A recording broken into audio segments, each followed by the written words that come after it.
Hello reception, well done for another wonderful week of learning. Now, something very exciting. The story of the little mole who knew it was none of his business.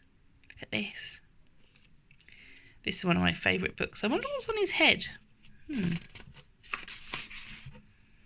Story of the Little Mole Who Knew It Was None of His Business by Werner Holsworth and Wolf Elbrook. One day the little mole poked his head out from underground to see whether the sun had already risen. Then it happened. It looked a little like a sausage, and the worst thing was it landed right on his head. "How mean!" cried the little mole. "Who has done this on my head?" But he was so short-sighted that he couldn't see anyone around. "Did you do this on my head?" he asked the dove who was flying past. "Me? No, how could I? I do it like this," she answered.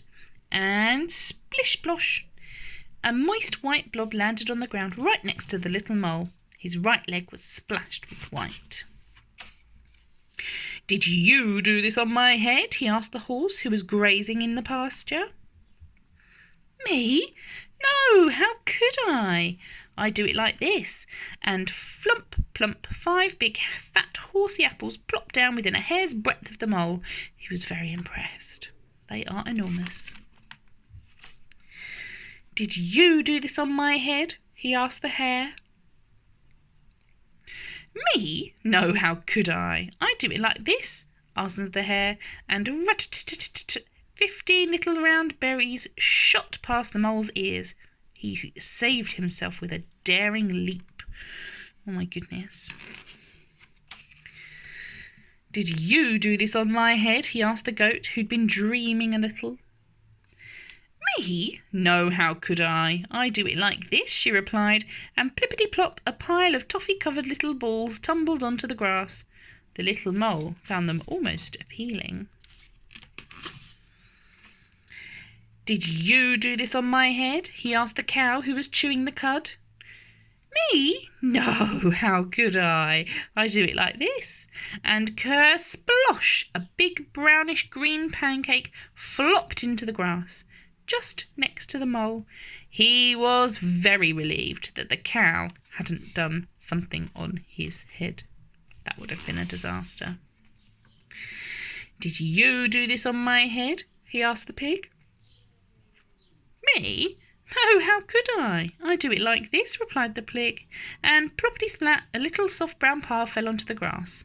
The mole held his nose because it was very smelly. "Did you do this on my—" He was going to ask again, but as he came closer, he saw only 2 big fat black flies, and they were eating. "At last, somebody who'll be able to help me," thought the mole. "Who did this on my head?" he asked excitedly.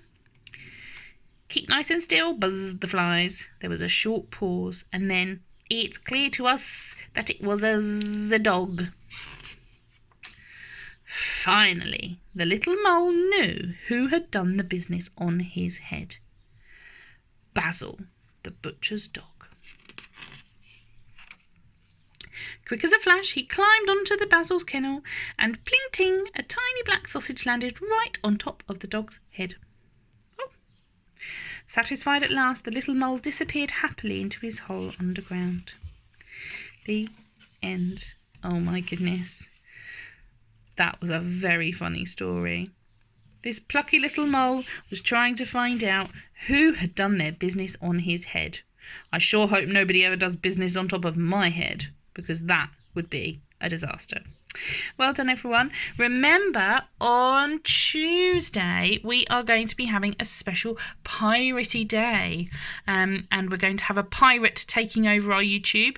And you're invited to dress up as a pirate at home or wear red, black, white or stripy clothes if you want to make your own pirate costume to join in the fun. So, we will see you all again on Monday. Have a lovely weekend. And I'm looking forward to our pirate day on Tuesday. Bye everyone.